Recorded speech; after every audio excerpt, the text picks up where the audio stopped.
Alright guys, so I want to start this build off by saying this video is basically going to be a lot of numbers. With Revenant, we received some buffs to Sanguine Alchemy, and it has potential to be one of the best DPS options on the Warlock. If you're an OG Destiny player, I know that almost sounds like a complete joke, but this exotic has been through a lot of changes, and it is honestly pretty strong now. So I want to go over all the damage numbers in this video, and even if the build has good DPS, you still have to have a very good neutral game to get to a DPS phase. So I'm also going to mention how I like to set up this build and how I like to play around just the neutral game. This is one I definitely wanted to get out before the contest mode dungeon, just in case this does become the meta. So sit back, relax. I hope you all enjoy, and if you learn anything new, consider subscribing and dropping a like. All the support really does go a long way, and I truly appreciate it. Thank you so much for all the support on the recent videos, and I hope you all enjoy. All right, first things first, we need to take a look at Sanguine Alchemy. This is completely changed from what it once was, but this has the exotic perk Blood Magic. So while standing in any rift, damaging a target will mark it. You deal extra damage to marked targets and gain additional bonus damage with weapons that have a damage type matching your equipped super.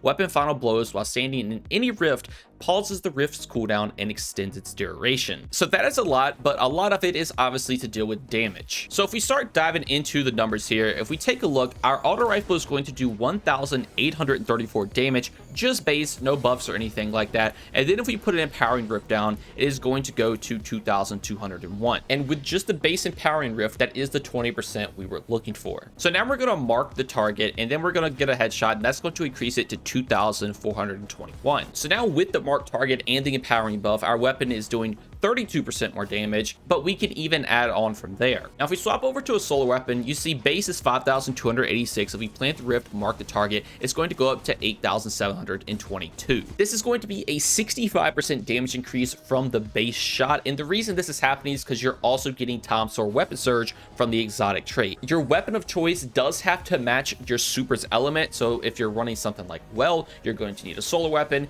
and Well's probably going to be the most important part of this build because Well actually does work with this. So once again, our base shot is 5,286, but if we jump into a Well with our Sanguine, mark the target, is going to go to 9,085. That is going to be a 71% damage increase from the base shot, and this will last throughout the entirety of the Well. Now just to confirm that it's not some crazy primary thing that's happening, I did swap over to a special sniper rifle, and as you see, this does 44,362. If I pop Well, then mark the target, the sniper rifle damage is going to go up to 76,248. That is once again another 71% damage increase. And just to super clarify this, I went to an enemy that's actually coded as a boss and use a power weapon. I use Whisper of the Worm, and getting a headshot with Whisper just base is 27,849. If we pop Well, mark the target, that damage is actually going to go up to a total of 47,866. And then finally, once again, that is a 71% damage increase. So any enemy in the game, if you're standing in a Well of Radiance with Sanguine Alchemy, you're going to be doing 71% more damage to them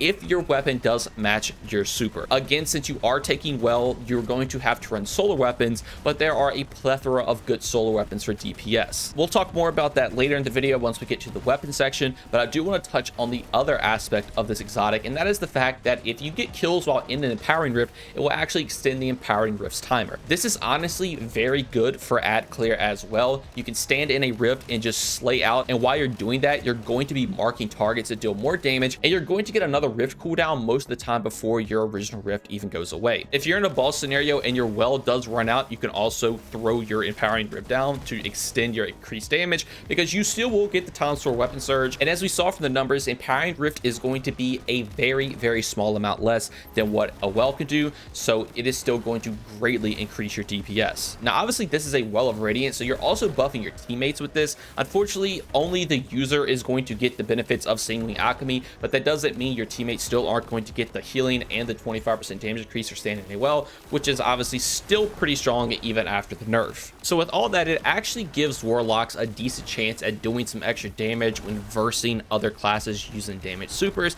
However, I do think it is a good thing to note is that normally if you are running a Well for DPS, you we're already taking advantage of the 3 surge mods alongside the Radiant provides. So just be aware that this is not a 71% on top of that. It's basically taking what that was and added an extra surge mod alongside the 10% damage increase. And obviously more damage is more damage. You will do higher DPS numbers when the charts come up at the end, but I don't want to sound like I'm selling it as it is this crazy increase of damage that we were already doing. It is just a nice little benefit, the cherry on top of what we already had, but it also comes along with the playstyle of having nearly infinite rifts if you do choose to play into that. But enough with all the numbers. Let's actually just talk about some weapons here that will pair extremely well with this and kind of the playstyle.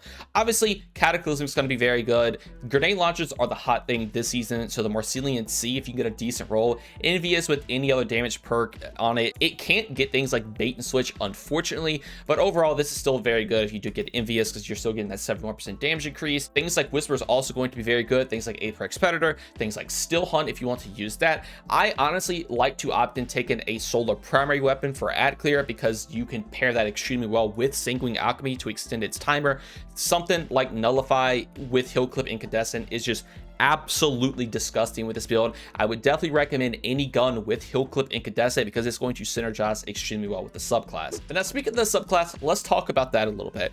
First aspect we're going to be taking is Hellion. So whenever we use our Empowering Rift, which obviously we're going to be doing all the time, we're going to get a little solar buddy that can damage enemies in Scorch. This is going to be great because it honestly adds a good amount of DPS to whatever damage phase you're in. You're getting increased damage from Sanguine Alchemy. Now you're also just igniting enemies, scorching enemies, and the Scorch will also play a very vital part as well. Next up is just Touch of Flame, so we could buff our grenade. I do like to just run a healing grenade with this just for survivability. If you want to run any other grenade, you totally could, but healing grenade is just great for survivability. It applies restoration, which will help out with one of our fragments. Now, if you want to swap out Touch of Flame for something like Icarus Dash just for movement, you could, but I think this is for sure the best setup. Now, I also like to take Celestial Fire just to have a ranged melee. This will play into one of our fragments. Obviously, Well of Radiance, because it does actually work with Sanguine Alchemy. But for the fragments, things like Ember of Singeing, so we get class ability energy when we scorch targets, means your class ability is going to come back extremely quick. You're going to have your aspect scorching targets. Your gun can also scorch targets, and the cool part about this, since Incandescent spreads Scorch around, it counts as weapon damage. That means you can basically mark a ton of targets. If there are a ton of enemies in the room, the Incandescent will explode, and then you basically have marked everyone to get that increased damage. Now, on top of that, we're also going to be running Ember of Empyrean, so whenever we get Solar Weapon Final Blows, we can extend Restoration and Radiant. Obviously, Restoration is going to be very good. We're running Solar Weapons to pair with our exotic chest piece, and then also Ember of Torches, so when we get a melee hit, we will become Radiant. Now, you might be thinking, you don't really need that since you do have the Rift, and while you're not wrong, because Radiant is a little bit more damage than what an Empowering Rift does, but you are still going to be getting the benefit of marking targets, which is that 10%. So if you do get Radiant and you do extend it with Ember of Empyrean, yes, it is more damage than the Empowering Rift, but you have to remember, again, you still will mark targets, which is another 10% on top of that Radiant. So Ember of Empyrean is getting a ton of value with this setup, with constantly refilling Radiant, constantly refilling Restoration, keeping you alive and letting you do a ton of damage. And then finally is just Ember of Searing. So whenever we defeat a scorched target, we get melee energy and a fire sprite. This is going to be great just for getting your abilities back. Obviously, Singeing gives your class ability back. This is going to give your melee back now, and this also makes a fire sprite to get your grenade back. So all three of your abilities are going to come back extremely quick, and all are pretty important because, again, you heal, you can get Radiant, and you also mark targets. Now for the artifact perks, literally nothing matters at all. We're kind of in the same situation as the first Void build I posted for this season. Now, obviously, if you want to take grenade launchers, if you're doing grenade launcher DPS, yes, equip the grenade launcher mods, but nothing is so important here to make this build work. So that means you can run this build in any season, any episode that you want to. But if there ever are any artifact perks, again, that are based on a certain power weapon, I would obviously take those if you are going to be running that power weapon. For stats, I'd like to go with the 100 resilience to get that damage reduction alongside 100 discipline so I can throw my healing grenade. Just make me really tanky as much as I can. If you do have a weapon with Hill Clip, you are going to be getting ×2 cure alongside ×2 permanent restoration, so you're going to be extremely tanky, especially when you pair that 30% damage reduction with everything else. Now, next up, I just like to go in recovery just to get my class ability back a little bit quicker, and then strength. I just try to even these out, honestly, because you're going to be using them pretty evenly, and if you want to go full into one side, I would definitely go into recovery, but I do like to throw my melee a lot just because it can apply Scorch, it can make you Radiant, the Scorch from Incandescent and the melee will eventually lead to Ignites, so there's a ton of cool stuff you can do with the melee, so that's why I just like to take some energy with it. Now for the armor mods, this is what I'm running if you like to copy it down. I am going to be running a harmonic siphon to make orbs. I also like to run a dynamo because again, you can spam your class ability a lot with this setup, so you can get your well back for the next DPS phase,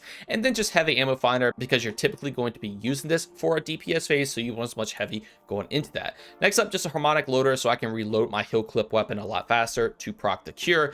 Impact deduction, so whenever I cause damage with my melee, I get grenade energy. This is just nice because obviously your grenade's not doing any damage. Now your melee can just refill your grenade, and then also grenade kickstart, so whenever I throw my grenade, I will get my grenade charge back. Now the amount you get is based off of armor charge. You might be asking yourself, why am I not running surge mods? And that's because you don't have to with this build. If you're standing in the well or in a Empowering Rift, you're getting ×4 surge, so that means it actually opens up your slots to run whatever you want to. Things like recuperation for health is great, innervation to get grenade energy is great, absolution just to get energy for everything is great. Now if you want to take surge mods just to have them on the go, if it's like, I guess like a very mobile thing, then sure you can, but overall in my opinion it's way more valuable to take these. It helps your neutral game out a ton, and then when you get to a boss phase, it's honestly just brain dead. It's just pop your well and you just do a ton of damage, and you can really focus on keeping yourself alive to get to that boss phase with mods like these. Now for your chest piece, just go with resistant mods. Again, keep yourself alive, just swap these out for whatever content you're going into. And then for your class I do like to take a bomber so I get grenade energy back. You're going to get your melee and class ability back extremely quick from all the scorch, so having a bunch of grenade mods to further get more grenade energy is really great. And then also powerful attraction, so whenever I use my class ability, I pick up orbs around me. Again, you're going to spam these a lot so you can get all the orbs. And then distribution, so whenever you use your class ability near targets, you will just get some ability regen for all your abilities. Now if you want to take something like proximity ward, you can, so you get a powerful overshield.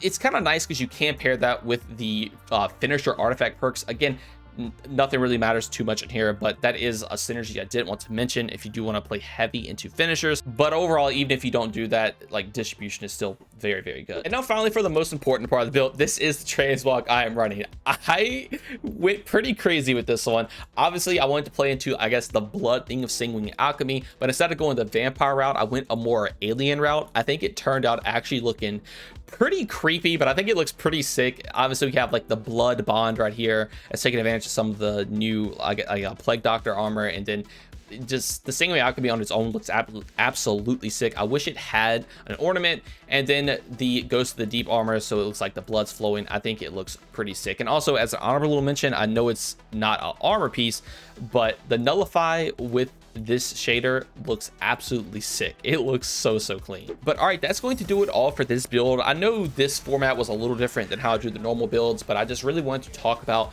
the damage numbers and the potential capabilities that this build does have. It could be very strong for something like contest mode or just any boss phase in general, because 71% increased damage for literally just standing still is very good. But again, it is also buffing your teammates, granting them the normal version of well. You're just getting the giga buffed version of well, and you could potentially do a ton of damage with it. This is definitely one of those builds I would have saved in a loadout slot just in case, because you never know when it could be useful. Anyway though, I wish you all the best of luck in putting this build together for yourself. If you're going to do contest mode, remember to have fun. I know it can be very stressful, but try to make the most out of it as you can. I'm personally very excited. I can't wait to jump into it. But I want to thank you all so much for watching, and I hope you all have a great day.